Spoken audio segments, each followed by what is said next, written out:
In the old days of computers, when you talked about mass storage devices, you really meant mass storage devices. This 40-inch hard disk drive held about 10 megabytes. On this week's Computer Chronicles, we'll be looking at the newest in mass storage devices. Please join us.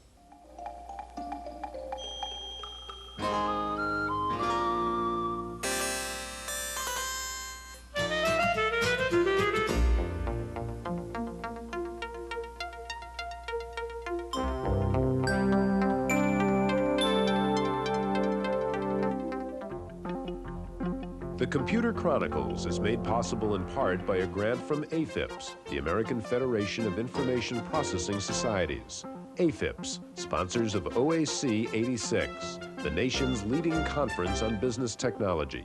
For conference information, call 800-OAC-1986. Exploring today's business solutions. Additional funding is provided by McGraw-Hill, publishers of Byte. Byte's detailed technical articles on new hardware, software, and languages cover the latest in microcomputer technology worldwide. Byte, the international standard.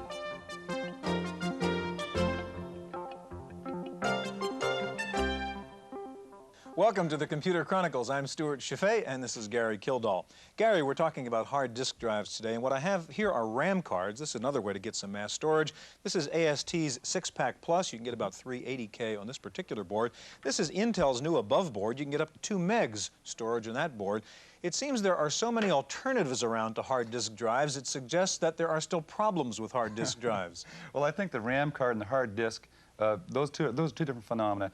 And the RAM card is really an attempt to expand out that limited amount of memory we have in a 16-bit machine. And I think they'll tend to go away as we go to 32-bit machines where the address space is really unconstrained.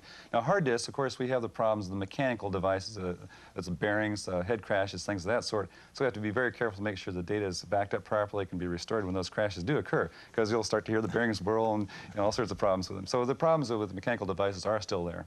We're going to take a look at hard disk drives today, and we'll take a look at some of the alternatives, like the Bernoulli box, like tape streamers for backup. We'll begin by looking at an incredible new device that's a hard disk on a card, and it's called the hard card.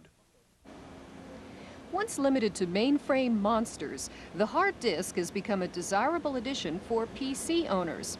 Early disk platters shrank to 12, 5 1/4, and now 3 1/2 inches in diameter, small enough to fit completely on a single PC board.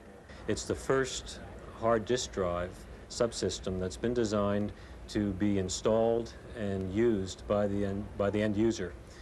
By that I mean, up until now, disk drives have been manufactured for the systems manufacturers, who then go through a technical installation to put that subsystem into their system. With hard card, anyone who uses a PC can install it in about 10 minutes, so it's very easy to install. Other major benefit is it's extremely reliable product. Because we have designed both the electronics and the mechanical portion of the hard disk together, we're able to greatly reduce the parts count.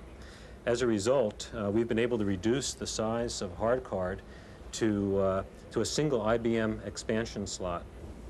Sluggish sales of personal computers have led to business failures and pessimistic predictions. But vendors of add-on peripherals, like the hard card, see the slowdown as an opportunity. Corporations in 1985 in particular are not buying PCs in the quantities in which they used to. And the reason is that they've bought millions of them in the last 3 years, and they've greatly broadened the use of those PCs among their employees. And today they're focusing on how do they improve the productivity of that investment that they've already made. And so in that respect, hard card is a natural. Paradoxically, as computer parts become smaller, users have come to expect concurrently better performance and cheaper prices. But the trend toward smaller formats doesn't always exclude multiple standards. I think there'll be multiple standards, as has been the history with Winchester disk drives. There are still many Winchester disk drives that have 14-inch media, have 8-inch media, and they constantly increase the performance and capacity of those disk drives. 5 1/4 inch in recent years has become 100 megabyte, 200 megabyte drives that have been announced, and some of them being shipped. 3 1/2 inch is the most recent form factor, the size of the disk, and I think capacities will over time increase on the 3 1/2 inch disk as well. Maybe the next question is, will there be a sub 3-inch disk? And I don't know the answer to that. If there are real benefits, then I can guarantee there will be some.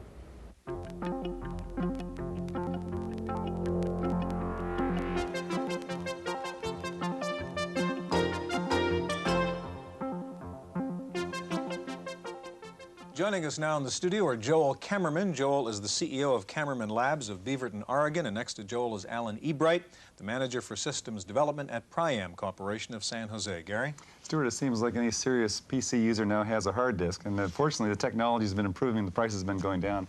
So, Alan, could you tell us a little bit about the technology? Well, the current technology in hard disks is that in the IBM PC XT, 10 megabyte hard disks are being shipped standard. In the IBM AT, the higher performance computer, 20 megabytes are standard, disks are standard, and 30 megabyte disks are available. Also, there are add-in disks, other disks that can be placed actually within the CPU of the IBM PC XT or AT. Okay, now this particular disk, I guess, is a Cadillac of the line, sort of. This is the higher end, higher performance, higher capacity disk. This is a 60 megabyte unit, formatted user data. We've taken the cover off of this unit, which has ruined the unit. These units are generally assembled in clean room facilities, and once you've taken the cover off, dust and dirt will get into the unit. A warning and to our destroy it. viewers not to do what you're about to do. We've Just done take this the so lid they off. won't have to. Okay. A disk is an electromechanical device that's composed of the actual disk platters themselves. There's 4 in this unit. These are the platters. They're mounted on a hub which is turned by a motor. Head assembly. This is the actual read-write head, which is moved on an arm across the surface of the disk to access the information on the disk. This arm is moved by a small motor, in this case, a rotary voice coil motor, which is here. In addition, there's a filter on this unit, this black element over here, which, as the disk is turning, it pumps air through the HDA, the head disk assembly, and filters the air to make sure that the thing maintains a clean environment. Now, we hear about this idea of the air flowing through there and the head floating over a surface of the surface by the air that's pumped through there. How does that actually operate? Well, it's a very critical part of the Winchester disk operation. What actually happens is that as the disks are turned, they pull air along with them in the cavity, and this air is forced in between the head and the disk surface, and it builds an air bearing such that the head to disk distance is very carefully, very closely Okay, and that's controlled. what's known as the head crash, I guess, is when that control isn't there. When that control isn't there. Okay. Alan, that's what everybody is concerned about with hard disks. We're told they're very delicate, fragile things, and you mustn't bang them and so on. How delicate is it? Well, hard disks are delicate instruments from the standpoint that it's a precision electromechanical instrument, and they should be treated with care, but you would also treat your computer with care. I mean, you wouldn't drop your CRT, or you wouldn't care to drop your system unit. This disk and many other disks have shock mounts on it, which help to minimize the problem of shock to the unit. The unit's mounted here, and the shock mounts will absorb some of the impact of a Just a jar of some sort. Jar of some this sort. This is an internally mounted unit. Joel, you have I guess, an add-on box now. Can you tell us a little bit about that? Yes, this is a Masterflight 6060. Contained within it are 2 30 megabyte hard disk subsystems, a 60 megabyte tape backup system. We also have built-in power direction to control access to all your peripherals, a lock and key to control access to your hard disks. We have a surge protector and a built-in filter to control unwanted spikes or noise to So you your just cable this peripherals. back in the back end of your PC and you're ready to go. Everything plugs conveniently into the Now, backup unit. this tape cartridge backup, this is again an issue that people talk about. I would back up my files, especially when they're 20, 30 megabytes. And how long does it take you to back up this particular system? To back up 10 megabytes on our system takes about 2.5 minutes in a file-by-file mode. So, and this is a 60 megabyte system, so you'd multiply by 6. 6 to have to do all that, which is about 15 minutes or Okay. so. Now, what is it, and in terms of the, from a consumer standpoint, an internally mounted drive versus an externally mounted subsystem, what is the price difference, just to give a comparison? Internal subsystems range from about $399 all the way up to about $6,000 for the external subsystems. Okay. Alan, what kind of user needs that amount of capacity? I mean, you're talking about 60 megabytes or 60 megabytes here. You said the AT comes with the 20 megabyte drive. When should the consumer start thinking about needing this amount of storage? Well, the most common application for high-end, high-performance disk drives is in high-end computers. So more likely a user who's using an IBM AT, which has significantly greater performance than an XT, would be using a 60 megabyte disk.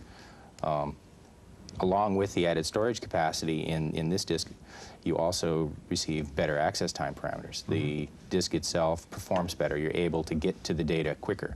And when you have more data, getting to it faster is generally one of your requirements. And so when the consumer is looking at the drive specs, they look at the seek time and latency, and those are two important factors. Well, it's a difficult process to really fully understand the specs from the standpoint that when you look at seek time is generally quoted over the capacity of the drive. So they'll tell you average access over 60 megabytes, whereas another 10 megabyte unit will be average access over 10 megabytes, and you're not really comparing apples to apples. I see. Right.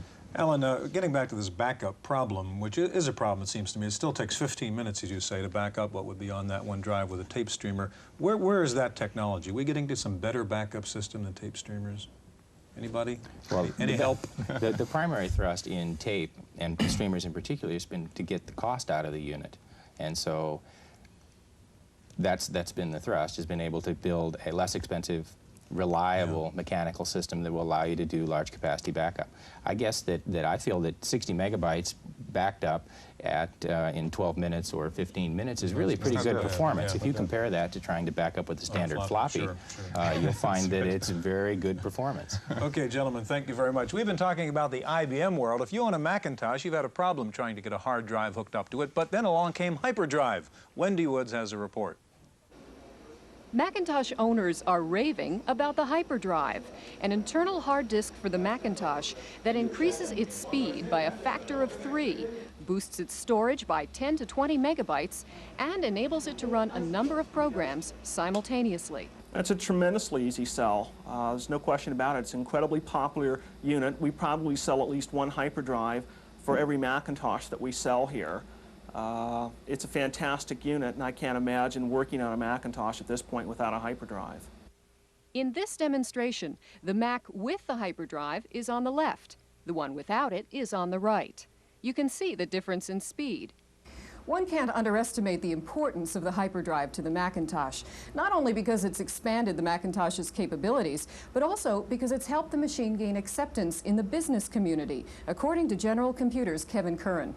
As of late, our product is getting acceptance in the Fortune 1000 companies, companies like Eastman Kodak, AT&T, GE, have purchasing Macs and hyperdrives in small numbers, evaluating them as an alternative to the IBM personal computer standard. One of the drive's biggest selling points has come from Apple itself. Apple decided that installation of a hyperdrive, which takes a technician about an hour, will not void the Macintosh warranty. This is the first time Apple has given a third-party vendor's product this kind of endorsement, a testimony to the hyperdrive's success and its utility. For the Computer Chronicles, I'm Wendy Woods.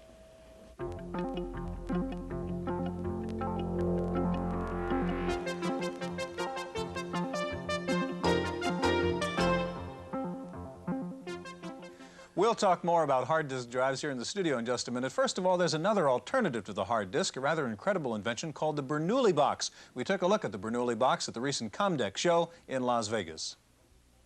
10, 20, 50, 100 megabytes or more, and for some PC users, it's still not enough.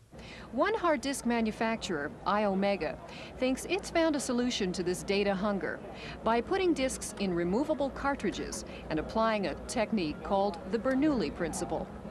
The product is based around a 200-year-old concept developed by Daniel Bernoulli, the Swiss mathematician, who taught us how to fly airplanes, make curveballs curve, sailboats sail. The same principles apply to the way we manage the diskette interface to the reading and writing device, the head.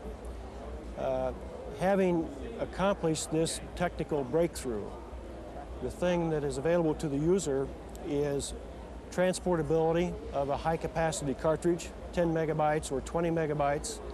We offer the idea of exchanging and interchanging data between multiple systems so that users can share mass databases among multiple sites, multiple units within a given office complex. The cartridge, because it uses a flexible diskette, is very, very rugged. It is very tolerant of the abuse that is found in most office environments. In fact, we can be mailed across the country without special protection. The Bernoulli box also features an unorthodox read-write head, meant to overcome the hard disk's most disturbing quirk, the head crash. We, in fact, are immune to head crashes on the basis that we remove air from the disk, media, and the head to maintain contact, whereas a Winchester file forces air to separate the head from the media. If we have a loss of power, we lose our head-disk interface. So the pressure that has been removed, the vacuum that was created through the Bernoulli effect, disappears, and the diskette flies away from the head. The potentially infinite capacity of a cartridge-based system is one answer to the expanding taste for more and more data storage, but at a price. This drive is at least 3 times the price of a low-end hard disk, and storing files on multiple cartridges means switching them back and forth like floppies. Finally, optical disks could present a serious challenge, offering 50 times the storage capacity of one 10-megabyte magnetic disk. As if to please everyone, iOmega and Reference Technology showed off a combined CD-ROM and magnetic storage system. The dynamics of data can be best managed by the Bernoulli cartridge. Obviously, the huge volumes and the compact size of the CD-ROM play into a different application function, but the two, when they're brought together, then offer even an amplified capability over what either could do separately. It looks like there's still new approaches to hard disk technology. I hope so. Yeah. Now, let me introduce our new guest to you. This is Robert E. Brown, the president of Landmark Software. In addition to that, Bob's the author of a book on hard disk drives for the IBM PC. And back with us again is Alan Ebright of Priam. Bob, you've studied the hard disk phenomenon. Are we, in fact, taking over the mini-computer world with the AT and the 70-megabyte systems and things of that sort? Oh, yes, that's certainly the way things are going. Now, what kind of applications do we see? Like many computers, they use large database systems and so forth that really, let's say, incorporate these disks into the software. What are we doing in terms of ATs, let's say, in hard disks that really are mini computer-like? Well, certainly database applications eat up a tremendous amount of space. Program developers have an insatiable appetite for disk space. Well, would that be in the sense of, you know, does a programmer, for example, let's take that example, does a programmer really need to have, say, 60 megabytes of data, or does it just happen as you're writing programs and you're backing up files, they just kind of go off into the corner and you lose track of them? Well, it's so much more convenient to have all the information you need on the one disk rather than have to be switching floppy disks. Well, Alan, what, in your situation, you've seen lots of consumer uses of your disks. What sort of applications do you see? Well, what you find is that you're able to do new things because of the new disks. You're able to do new and different things because you have more storage available, and also you'll be able to get to the data in that storage more rapidly. Okay, what are some of the new and different things? Many of the things that are happening is that system applications are migrating from large computers down into the personal computer environment. Okay. In a business environment, a person who does cash management, for instance, would be able to have programs online at his or her desk where they could do an analysis of the cash handling without having to go to a large mainframe or time-sharing system. Now, would that have been, let's say, typically a VAX 750 type of operation? It would have been a much larger computer in the past, and so now it's within the control of the individual. How is this going to affect the mini-computer industry, then?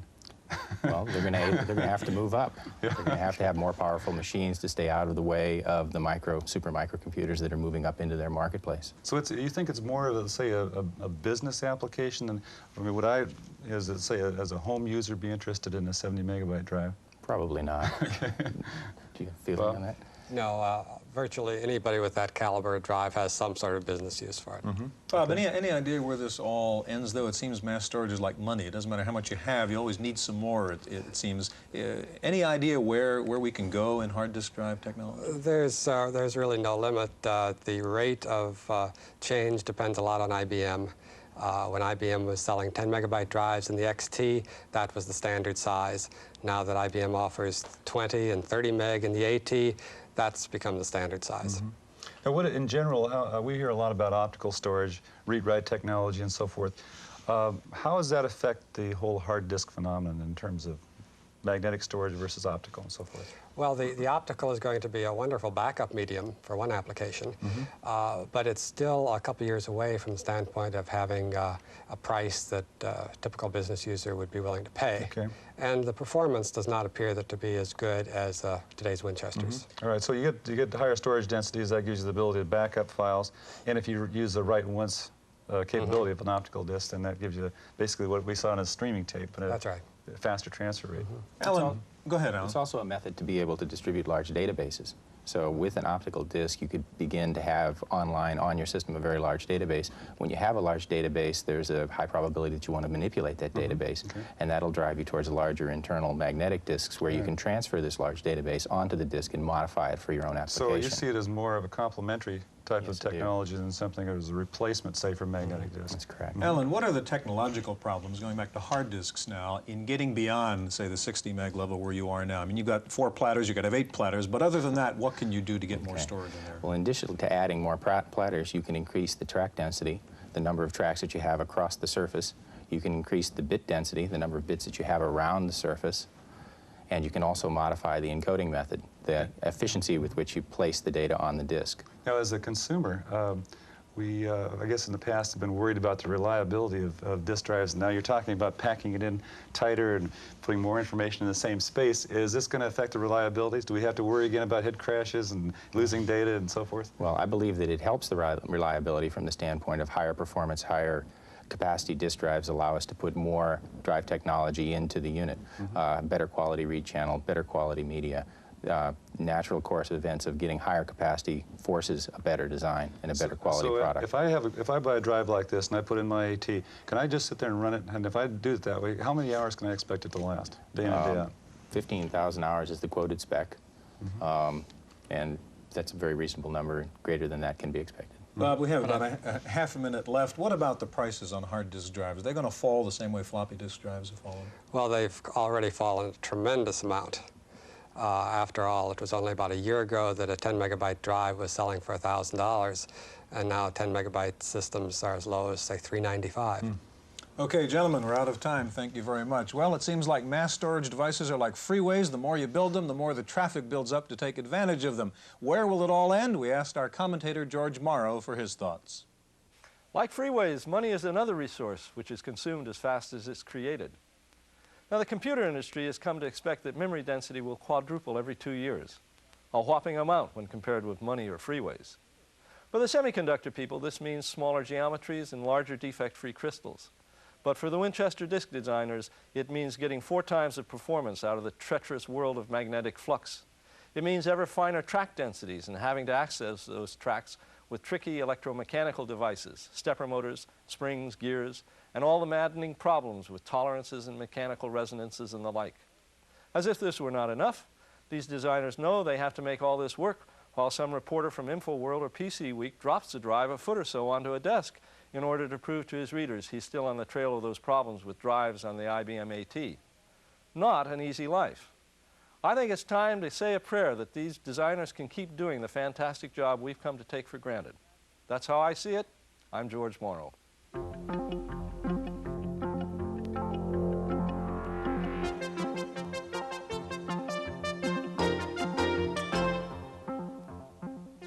In the Random Access file this week, it looks like Apple will be unveiling a new upgraded version of the Macintosh next month. It'll be called the Mac Plus, and it will feature 1 megabyte of memory, a double-density 800K disk drive, an expanded keyboard, and greater speed.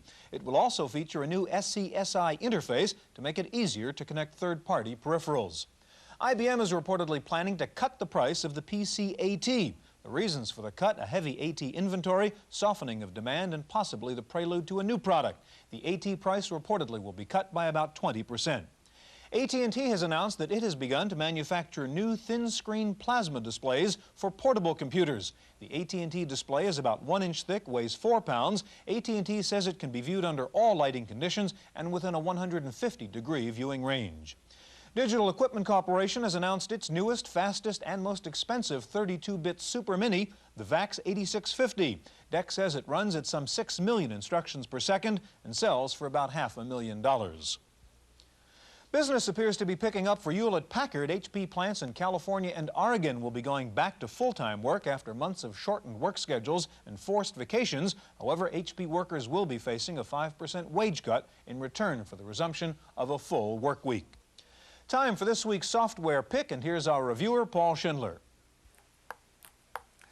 This really takes me back to my youth. Not real ping pong, of course, but a few years before that when I played my first video game, Pong.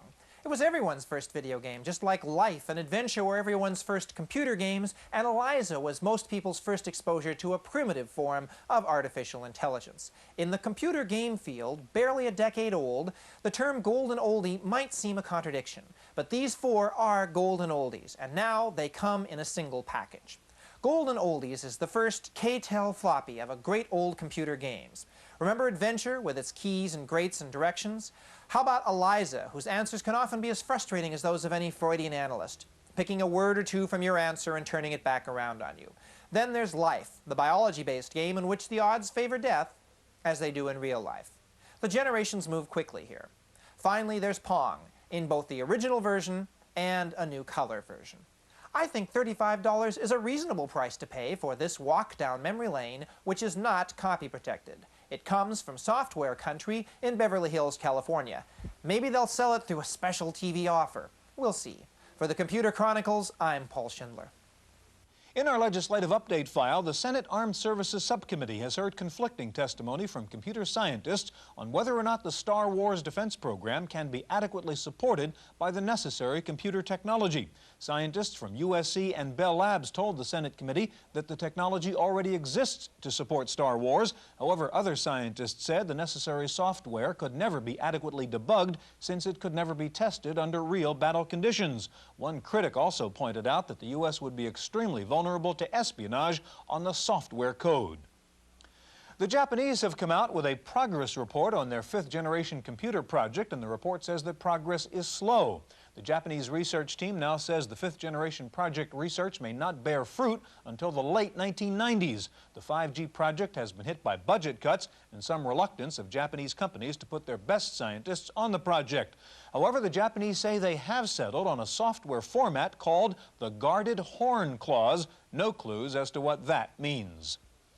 Meanwhile, computer scientists in Britain say they are making progress on their own fifth-generation project using what they call a functional logic language and transputers. The Brits say they'll have the machine up and running by 1988. Finally, the world's first ballet for humans and robot took place last week in Palo Alto, California. The original ballet, entitled Invisible Cities, featured 9 dancers and a robot developed at Stanford. The choreographer said the robot performed perfectly. The review said the robot's performance was expressive, displaying a sensual lyricism. That's it for this week's Chronicles. We'll see you next time. The Computer Chronicles is made possible in part by a grant from AFIPS, the American Federation of Information Processing Societies. AFIPS, sponsors of OAC 86, the nation's leading conference on business technology. For conference information, call 800-OAC-1986. Exploring today's business solutions. Additional funding is provided by McGraw-Hill, publishers of Byte. Byte's detailed technical articles on new hardware, software, and languages cover the latest in microcomputer technology worldwide. Byte, the international standard.